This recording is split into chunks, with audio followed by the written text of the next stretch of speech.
Login loop error on Snoop Fix. Login loop error on Snoop Fix. If your Snoop app keeps looping back to the login screen every time you try to sign in, it's one of the most frustrating issues you can run into. Most people think their credentials are wrong, but the surprising truth is that this loop usually happens when the app's authentication token or cache data goes out of sync. Snoop relies on secure connections to your linked accounts. When old session data gets corrupted or expires, the app can't verify your login, so it restarts the process over and over. Here's how to fix it. Start by force closing the Snoop app.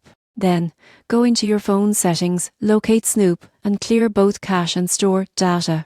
This resets the connection between your app and the Snoop servers. Next, open your App Store and check for updates. Outdated versions often cause these login issues, especially after Snoop updates their security framework. Install any available update before trying again. Now, reopen Snoop and log in manually. Don't use autofill or biometric login just yet. If you use fingerprint or Face ID, disable it until you're fully logged in. If you're still stuck, check your network. Try switching from Wi-Fi to mobile data or vice versa. Wi-Fi NES and public Wi-Fi can sometimes interfere with secure connections. Another quick trick: ensure your device's date and time settings are on automatic. If your phone clock is off, even by a few seconds, it can cause security verification failures and trigger the loop. Once everything is cleared and synced, log in again. This time, Snoop should open smoothly without sending you back to the login screen. So, next time you face this problem,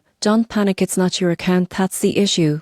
It's just an expired or corrupted login session. Fixing it is fast, easy, and gets you back to tracking your finances in minutes.